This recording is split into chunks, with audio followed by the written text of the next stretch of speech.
Welcome to Grilling to Get Away, the podcast for backyard grillers who want to escape the everyday and fire up the flavor. Whether you're a seasoned pitmaster or just learning your way around the grill, we're here to share tips, tricks, and recipes that will make your next BBQ unforgettable. We'll talk meats, marinades, and even some mouth-watering sides.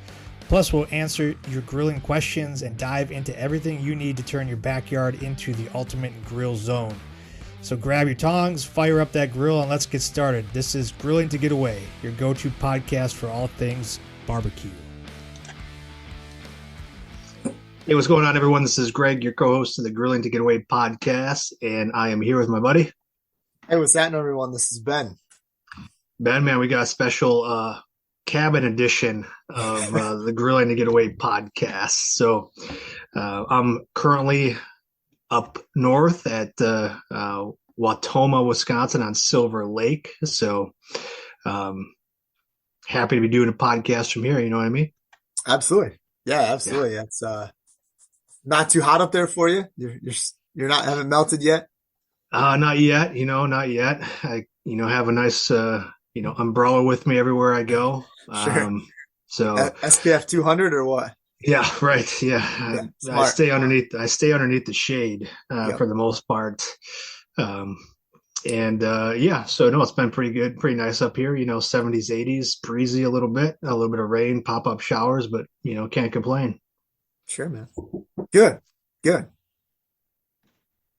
Yeah, man. So we were doing some chicken last night on the grill. On the go. Let me tell you, man. So I knew coming up we were having this propane, grill. Wasn't sure what brand or anything, like how it was going to look. But what brand is that? It's called Gen Air. Have you ever heard of Gen Air? No, I don't think so, man. So JENN Air, AIR. Okay. Never heard of this brand before either. No. It's a solid. Like it's a stainless steel 2-burner, so only 2 burners on it. It's a natural gas, so this was the cool part about it was it's hooked up to the house natural gas, so they got like a line running to it, and in order to turn it on, they have a timer on it, so you have to flip the switch and you crank it, and it's like a timer. So being like an Airbnb, like, it's smart that it turns off by itself. Like if you leave it on, you know what I mean? Man, so look at that. People thought of everything, didn't they? Right. Yeah. You gotta crank it to turn it on, and it just kind of slowly goes down until it's out. But I was doing the chicken and I turned it all the way up because I was kind of going low and slow with the chicken. I wasn't sure what to do, but man, let me tell you about this grill, man. So being a public space, this grill's gotten used. It looks like it looked like it had never been cleaned in like years, like 2-3 years, probably hasn't been cleaned at all. So I pulled the cover off. And there's just spiders crawling all over it. You know what I mean? Like, and it's just like black, like just tar, on the grates. And then underneath it's just like the buildup of grease and like rust and all this kind of stuff. So I looked at it the first time. I was like, I'm not dealing with this tonight. So I was thinking, they have a fire pit. Maybe I'll just take the racks off and just put them over the fire pit. But then I got to thinking more about it. I was like, man, I can't leave this grill like this. So the next day I stopped at a hardware store. And I picked up some Simple Green grill cleaner. How many bottles did you get? Like 4? Dude, they only had 1, so I grabbed 1 just to start, And it's like that foam cleaner, so like you spray it on and it foams. You just kind of let it set for like a couple minutes. Yeah, dude, I used the whole bottle. I believe it. So I took the grates off, and then, luckily they had like a wire brush that I could use. But then in the garage, they had some like gardening tools. So like they had this big long like wooden handled stick with like a almost like a weed puller, I'd say. Like so it's like got like a fork on the end of it. And I use that, man. Like I was just scraping this thing like with that thing. Chipping away, huh? It was, yeah. And it was like a 2-hour process, man. So I would spray it on there. I'd start chipping away at it. I'd get some paper towels and I'd scrub it down, and then I'd go for another round. Like I just kept doing that for like 2 hours. And then Did you find finally, this like soothing? Was this like enjoyable for you, or were you kind of cussing for the first hour, and then the second hour, just like, okay, well, we're halfway here. Let's just, committed yeah, to it was one of those where it's like, okay, I'm gonna beat this thing type of thing. But then, then also it was like, I can't leave this grill for the next person like in this shape. You know what I mean? So, Yeah. You come up to the lake and you want to grill out or something, man, you should have a nice grill to be able to do that. So, halfway through the process, I was like, well, we might only use this one or two times, but like the people after us will thank us. You know what I mean? So that's kind of where my mindset was. And after a couple hours, I sent you that picture, man, and Yeah.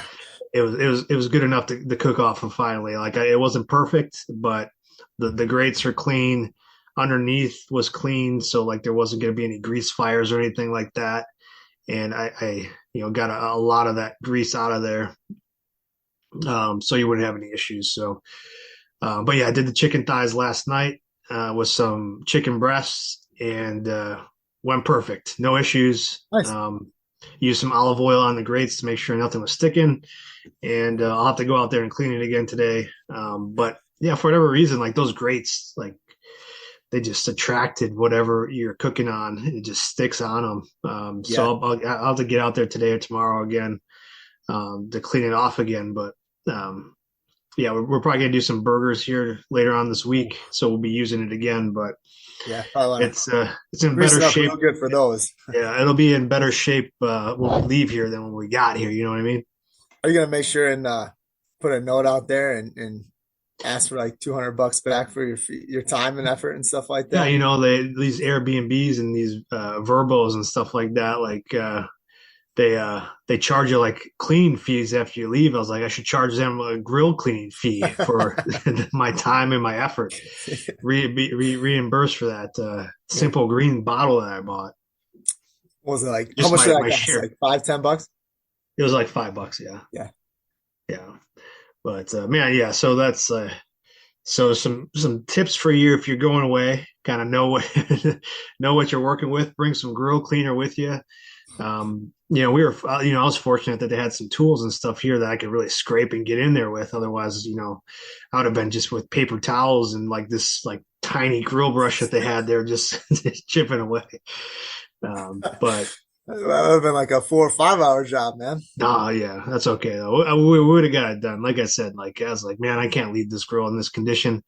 You come up here, you want to grill, you gotta have something to do it on. So, but that's my story. Got it done. Nice. Yeah, man. What about you? I mean, this is 4th of July week coming up here. Heck yeah, it is, buddy. What do you got planned besides like lighting off fireworks every single night? Bottle rockets from holding on in your hand, Yeah. Shooting them. So, yeah. Let's see, dude. So I saw this video. It's a Weber recipe, okay? And you take your shrimp and you create these little like these little balls that you put on top of the shrimp. So it's crab meat with oh man, what all did they put in it? I just wrote it down like 20 minutes ago. But you take like this kind of ground up crab meat and they create like a sauce kind of for it and stuff. It's got like some eggs mixed up. And then you're using like a Cajun seasoning for it. And I think I had some like Dijon mustard in it. Probably some mayo and stuff, because why not? And then you crush up like a whole sleeve of like Ritz crackers and you put it in a bowl and you mix all that up. And then you create these little balls with and then you do like red bell pepper. Okay. And you put it on like your shrimp. So your shrimp's sitting like, I can't really do it, I guess, but shrimp sitting like this, right? And you're putting the ball like right in here. So it sits like that. And then you put it like in a cast jumbo iron. shrimp, huh? Yeah, I guess, man. Yeah. So then you put it like in a cast iron and you just let it set and you smoke it for a little bit and stuff. It said like 450 for like 12 minutes and stuff. That's pretty high, man. I'm not gonna do that. Yeah. Okay. So I'm not going to go that high. Obviously, I'll probably stick around like 300. Okay. And then just go nice and slow. And then he's like squeeze like lemons on top of it and stuff. And then, they do like a cowboy butter sauce that you drizzle on like afterwards. So, we'll see, man. We'll see. I'm just gonna give that a shot, I think. And then we'll probably I have one more tube of ground beef, so I think we're gonna do smash burgers. Oh, so, nice. Yeah, I'm super excited for that. But we'll see, man. The shrimp I'm pumped for. I'll send you a picture and stuff. We'll see if how it pans out, I guess. Something to try, something to do, I guess. But what about you, man? Yeah, man. So we kind of plan out a schedule. I'm not sure exactly what we're doing on the 4th. But yeah, we get like burgers are on the schedule. So we'll see what happens. But yeah, because the 4th is Friday, right? Yeah, and that's our last night here. Yeah. That's our last night here. So we might just do like something simple like pizzas or something like that. But yeah, we'll do some burgers and stuff. And we'll see, what else, kind of play that by ear. But yeah, getting some good fishing up in here. Are you keeping any of the fish? So I'm catching and releasing, but the boys, because we got the boys and the cousins up here, their plan is to catch as many as they can and then flay them up and do some fish tacos or something like that. So we'll see if that fish like this big. So they're like 6-7 inches, Okay, So they've caught quite a bit of them. So we'll see. Nice. Some rock bass. Last night we were out, caught some nice ones, caught a nice 16-inch northern, but that threw that one back. I'm not planning on, flaying those up or anything like that. So, but yeah, we got some good fishing up here on Silver Lake. And we'll see what the boys want to do with their fish, because they have some grand scheme in their mind. When you get the cousins together, just fishing off the dock, catching all those little, those kind of 6-7 inchers. You can maybe get 1 or 2 tacos out of them. Delicious. Yeah, absolutely. If you're lucky, 1 or 2 maybe. Yeah, so we'll see what they have planned with that. But yeah, otherwise just kind of rolling with the punches here, and kind of seeing where the day takes us. That's not bad, man. That's not too bad. Did you got fireworks? Are you ready to shoot some stuff off? So that's the thing, man. Because on this lake, the houses are really close together. Yeah, you're on a lake. There's water all over. What are you worried about? Yeah, so it's I do have some with me, but nobody knows that because I'm not sure what's going to happen. Yeah, of course. Yeah, so I don't want to get anybody's hopes up because I didn't rent this one, so I can't. I want to be cautious of things I'm setting off. It's right next to the highway too, so cars are driving by, so I don't want to cause any accidents or start any fires because we're so close. Sure. So I gotta be a little smart there. Well, it's very thoughtful of you. It's sometimes I do think of other people. Mm-hmm. Yeah, when it comes to fireworks, that's the first time I think I've ever heard you say that. So yeah, I know, and I'm disappointed because right by the house they set up the firework tent in the grocery store, and set you up for failure, man. Well, I'm coming back the day after, so hopefully I'm gonna catch some of those deals. You know what I mean? Dude, that'll be packed up and gone. You know that? Yeah. That's funny because I drove past that too, and I was like, we're coming. I think I'm gonna take the kids on the morning of the 4th, just so we get everything that's 50 to 75% off. So. Dude, I when I do that, I always find they just got the sparklers left over, or they got the big cannons, that are $200. That's what I'm talking about, man. So we're going one of two ways. One of two ways. Neighborhood, your neighborhood's crazy though, man.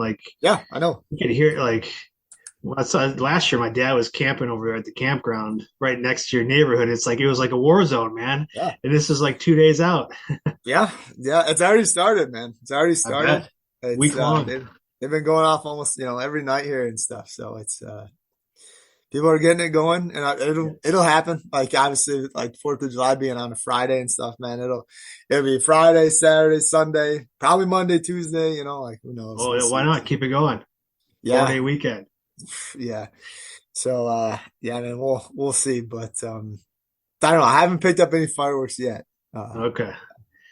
Well, good, man. Well, I hope you have a good 4th. You know, we'll cut this one short. Yeah, it's a nice quick one. I hope everybody gets a chance to get out there on the 4th and grill out a little bit. You know, it's the best time to do that when you got the family together and all that kind of stuff. So, hope you have a good 4th, and then you know, we'll catch up next week, and maybe I'll have some more stories for you.